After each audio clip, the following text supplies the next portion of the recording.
Tim Redmond, welcome to the Human Capital Innovations Podcast. It's good to be here, John. This is I'm looking forward to having a good time, and hopefully it'll be helpful to those that follow you. Yeah, I'm super excited to chat with you about your new book.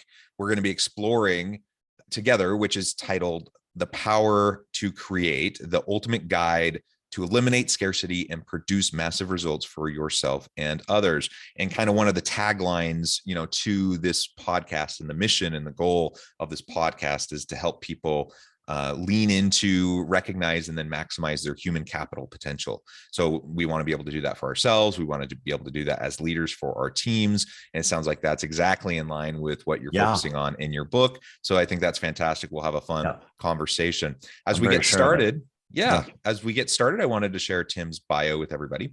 Tim Redmond is CEO of Redmond Growth Consulting, an organization designed to help you grow your profits, grow your business, and grow your life through Tim's innovative coaching process. With his extensive business experience, Tim and his team will bring you through a process to significantly develop your marketing and lead generation, closer rates, cash flow, leadership, decision-making, team building skills, etc. He is the accountability partner who will keep you focused on your highest and best use. You and your profits will grow, and your business will be a powerful venue to live your purpose. What a fantastic background. I really believe in the mission of your organization. I think that's great. Anything else you would like to share with listeners by way of your background or personal context before we dive on in further to the conversation?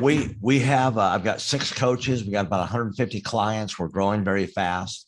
And we focus primarily on service-based businesses. But we're able to help a business that's a business.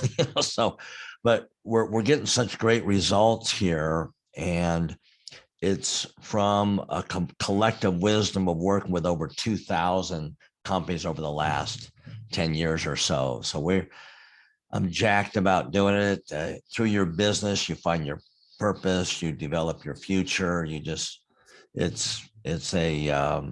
an awesome process here that's helping me with a business. So yeah, that's wonderful. Well, excellent. So as we dive on in and get started, why don't you start by just sharing with us a little bit about why you wrote the book, Power to Create?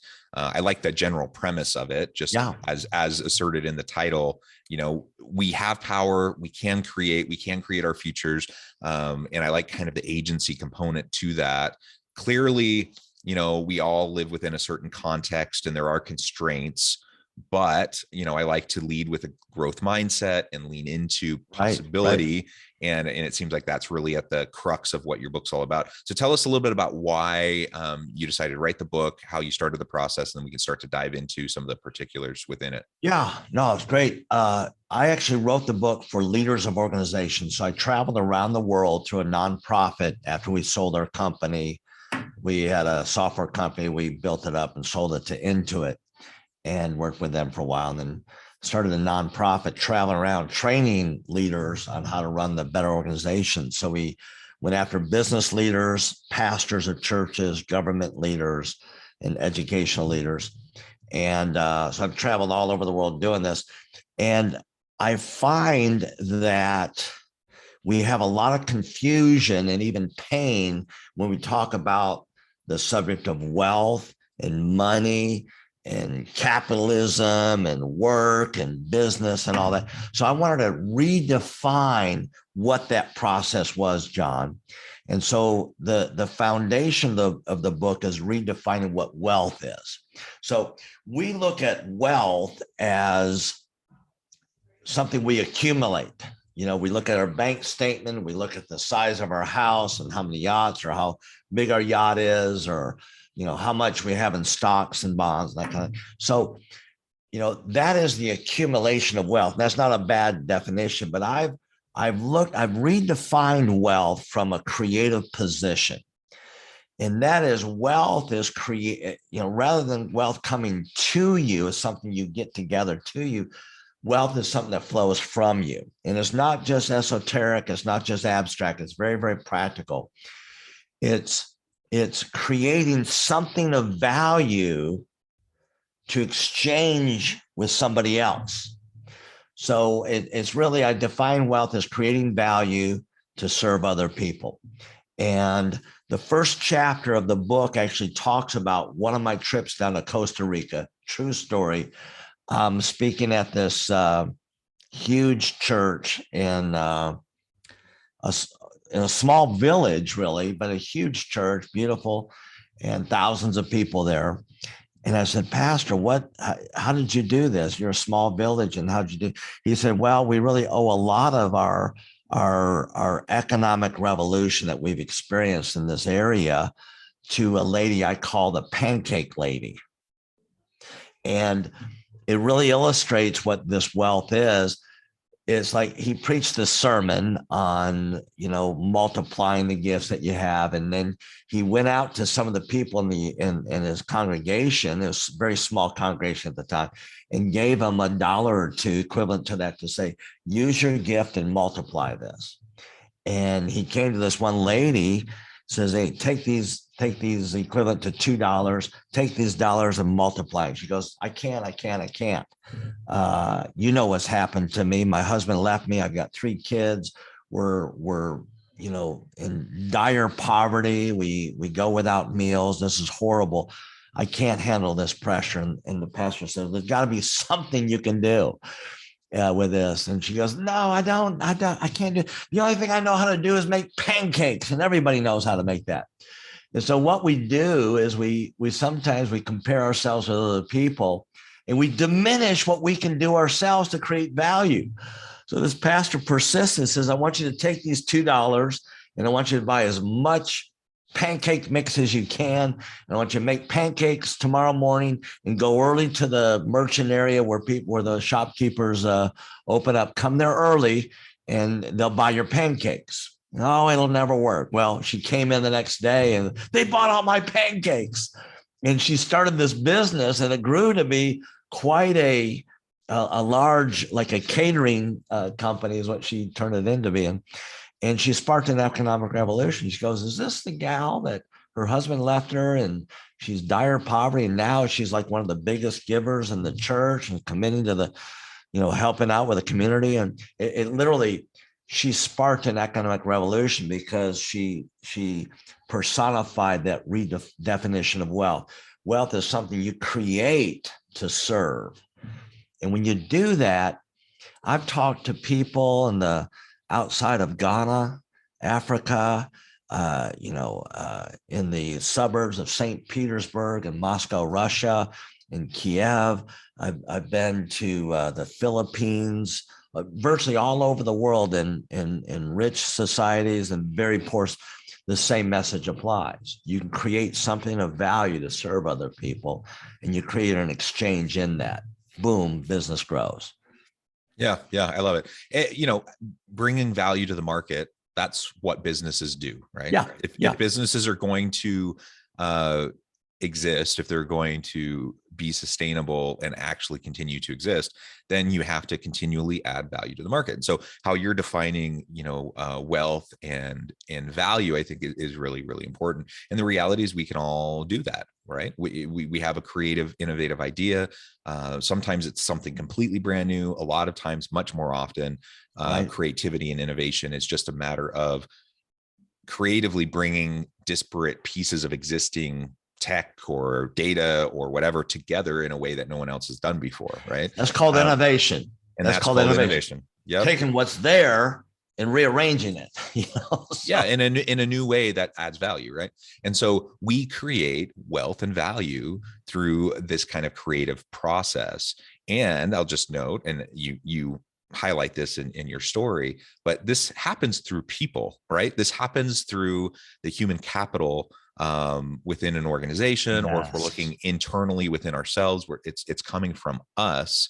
And so we can never forget that. And I think a lot of times executives, they get really focused in on a variety of KPIs, largely financially driven KPIs, because they're thinking about bottom line impact, and that's not a bad thing. But if that's our sole focus and we forget to recognize the value in that is brought through the people within the organization, and that's the people in the organization that are creating and innovating and providing value to the market and connecting with the consumers. Right. If we forget that, and we don't give proper attention to that, we're not investing in our people adequately, then lo and behold, people aren't going to be as creative or innovative, and they're not going, and your company will suffer in the long run. So a lot of times organizations will make short-term, they'll make decisions that will impact in the short term in a positive way to make the bottom line look stronger by divesting in their people. But in the long run, they're short-circuiting the sustainable development and growth. Right. Yeah. And I think just going back to that simple definition, it's creating value to serve people. Sometimes with the profit, my background is at one time as a CPA, worked for PricewaterhouseCoopers. So I'm into numbers and KPIs, and we help our clients with that. But sometimes you cut the creativity off when you say, no, I can't pursue that until I see that it's profitable. Otherwise, it'll be a waste of time. Well, now just understand that wealth is created by creating value. So what value are people looking for? And when you start with that definition, it frees you up in your creativity not to be hampered with, well, how are we going to do that? Well, the how's going to show up when you get real clear on the what and the why, which is serving people and creating the value. So it's been huge. We also mix the whole money issue in here with that, and the relationship we have with money. I'll many times I'll ask people, I did in the book, I'll say, well, how many of you would like to have more money? Boom, like this. And then I said, well, have you ever seen anybody without much money and they come into a whole lot of money at one time and it just messes them up? Yeah. Have you seen where money ruins people? Yeah. Okay, well, you want to have a whole lot more of what you just determined ruins people. So there's this dissidence that we have, and we actually work against ourselves. And so this book helps clarify, so you're not fighting against yourself. Whatever you respect, you get more of, whether it's the quality of a relationship or money or whatever you disrespect, you drive away from you, whether it's relationships or money. And so we want to make sure that when we're creating this value, we've got a healthy relationship with money. Money is, I define money as the lowest form of wealth, but it's the common denominator that we use to exchange, and it's in that exchange where, that's where business really comes alive. It's in the exchange. Yeah.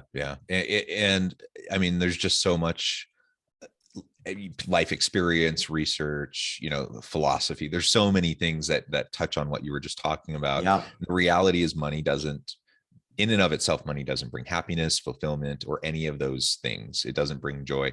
Now, you talk in your book about scarcity, and clearly if we don't have enough to meet our needs, and we are, struggling in just the day-to-day essentials of food and shelter, and, having the ability to take care of our families, that's going to cause challenges and problems.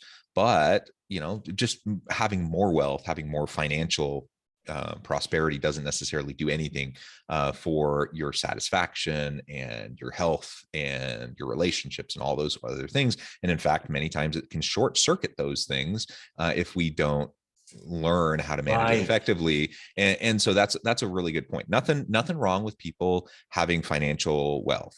But in and of itself, it's not going to help you be satisfied and happy and content. And in fact, many people spend their whole life chasing wealth, and there's never enough. If that's your goal, it's never enough. You're always going after more and more and more. Exactly, and you're never going to be satisfied. Yeah. On the contrary, if we kind of reframe wealth in the way you're describing, and we focus more on providing value to others and serving others, that's inherently going to create and help you develop and sustain better, healthier relationships. Perfect. All of those things, that's what brings meaning and purpose to life. And I think, for example, I do a good amount of academic research in the space of cross-national global comparisons and worker satisfaction, life satisfaction, some of those types of things. And what you see over and over and over again is, there are countries that are very prosperous. People are well off, in comparison to say other countries. And guess what? You take a very quote unquote prosperous country. How happy are those people? How Not happy are they? Right. not necessarily any happier, more satisfied, more content, more engaged in their work or in their life than anyone else. And in fact, often it's low. Those outcomes are lower It's than remarkable. Yes. people who live in the global south in more disadvantaged circumstances. And so a lot of it's mindset. A lot of it is just focusing on what, having contentment with what you have. That doesn't mean you can't strive for more, but not getting sucked into the trap of always chasing more. Right. Yeah. And so whatever you pursue defines you. And so if you're pursuing the service of creating value to serve people, it's great. If you're pursuing money, you're defined by that. And one thing about money that is almost magical is that money magnifies. So I like to say, well, does money ruin people, or does it just reveal what's already there in their heart? And so I believe that money magnifies. And so that's where you go down back to, in your leadership, what are your core values? What's your script? How are you making decisions, and what values are those based on? And if you've got a scarcity mindset that there's never quite enough, and so you've got to grab this rather than providing this, it puts you where you're at war with the world. And so I work with a lot of CEOs, and I'm like, okay, time out here. We go through a process, and they say, you know what, Tim, I'm at war with the world, and it's not working. It's worked with me enough where I'm financially secure and this and that, but I'm lonely, I'm isolated. People hate me, and we don't have to have that. It doesn't have to be lonely at the top. And, so money is really a great way to build relationships if you invest it wisely, and it doesn't have to destroy relationships. But if it controls you and you're pursuing it, you're defined by what you pursue, and it's the lowest form of wealth. It's not, you shouldn't define your life by it, yet you need to have a healthy relationship with it. So anyway, that's what we attempt to tackle.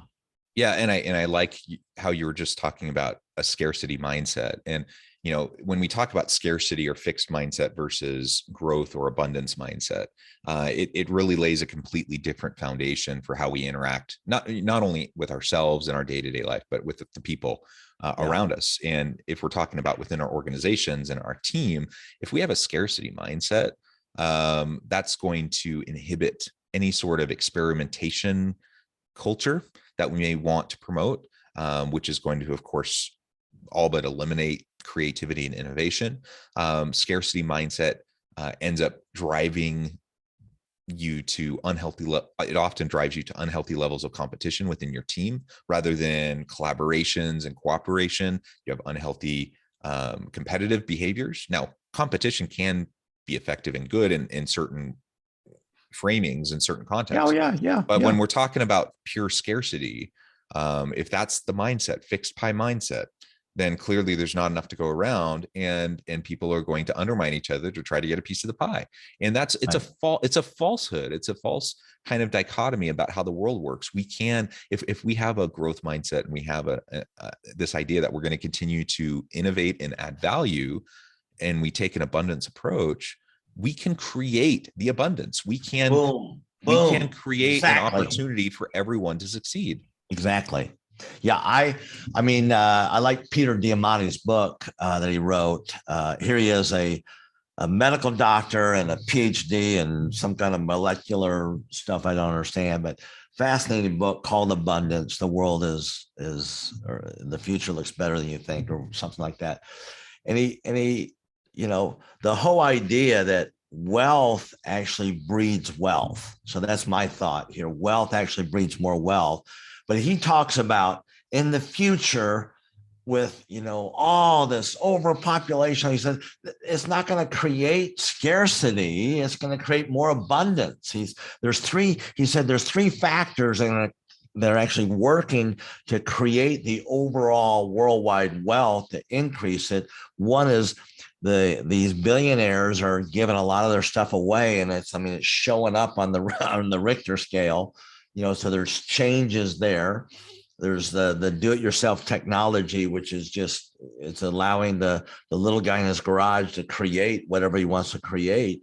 And it's the bottom 1 billion people that are not even in the market are going to start to transact in the marketplace. And so there's so much wealth to be had that we don't have to be limited with this anxiety producing scarcity mindset. It's, wealth is really establishing a buying club. So you want to get a lot of people that keep buying. As a matter of fact, a good friend of mine, Sam, actually created a buying club. We call it Sam's Club. Sam Walton, a good friend of mine. Actually, he never met me even before he died, but I just wanted to try to impress you on that. But it's getting this buying club going. But we have to understand that if we pursue the creation of value, that it looks attractive to somebody that says, listen, I want that so much, I want to exchange something for you. And that's our focus. We leave the scarcity behind, and behind we leave a lot of anxiety, a lot of relationship destroying tendencies that we have, and we can really be a better leader. And that's really what it's all about. Yeah. And ultimately, as the subtitle to your book says, that helps you produce better, or you say massive results for yourself and others. And so when we take this growth and abundance kind of a focus and a framing of wealth around creating value for others and serving others, then all of a sudden that creates this dynamic environment where we can achieve, and we don't achieve in spite of others. We achieve through our collaboration with others. Yes. And ultimately, it doesn't matter how smart you are. You can be an incredibly smart, capable person. There's only so far you can go by yourself. We all have to work with other people. We have to develop relationships of trust with other people. And we can't do that unless we're adding value to the relationships around us.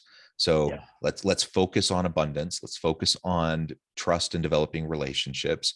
That will help us achieve more personally. That will help us achieve more collectively. And the massive results will follow. Now, will they follow always immediately? No. And oftentimes you have to, build this kind of a culture and this kind of an environment and this kind of a mindset over time. And we're talking about sustainable long-term development and growth. But I feel confident in proclaiming that in the long run, people will be far better off if they take this kind of an approach than if they're just chasing their tails, trying to keep up with the Joneses, trying to earn just a little bit more money. They're not going to be as happy, as satisfied, as engaged, as creative when that's their purpose, when they have a more foundational, transcendent purpose of like developing meaningful relationships with others and adding value to the world around them. That will produce far greater outcomes in the long run. And really, you're defined by what you pursue, but also what you pursue, you serve. So if you're pursuing money and that's your end game, that's who you're going to serve. And that leads to a degradation in relationships. Having more money is not bad, but money having you, where you're going to sacrifice relationships in the pursuit of that, it gets you off-centered, and you begin to forego your leadership capacity to improve situations. You lay down that proactivity, and now you're the servant to this money thing that begins to control you. And so, these are powerful things. They're simple lessons for all of us leaders to keep in mind if we really want to make an impact through our organization. So that's what your podcast seems like it's all about. Yeah, and it's not rocket science. It is, these are fairly simple principles, but we need to learn and relearn them over and over and over Right. again. Yeah. And we need to do more than that. We need to actually put it into practice. And that is really where where the challenge comes, Yeah. because I think so many people have really good intentions with all of this, everything we've been talking about. Yeah. But then you just get sucked into the grind of the day to day and all like the societal expectations and norms, and like we disrupt that. We don't need to buy into those sorts of things, and we will just be far happier, far more fulfilled. We'll have better teams, better relationships, if we take this a more healthy approach to Yeah. wealth and creating value. Well, Tim, it has been a pleasure. I know at the time I'm going to have Yeah. to let you go here in just a moment, Yeah. but Yeah. before we close, I wanted to give you a chance to share with listeners how they can get connected with you and find out more about your work, your book, your team, and then give us a final word on the topic for today. Yeah. Well, what we're doing is we're a business coaching organization, and so we work with businesses, we work with business owners to help them significantly grow through reformatting their marketing, their sales approach, their hiring, cash flow, leadership, accountability, productivity. And so we handle all aspects of that. And we start with what we call a growth plan, where we find out where you're at and where you want to be. And we want to create a new business model to get us to that 3-year goal that you have from where you're at. And then we're going to give you 8 to 10 very practical, tactical things to do to actually get you on track to do that. And it's such a powerful process. Um, Most companies can generate at least another $100,000 in profits to the business in the following 12 months after the growth plan.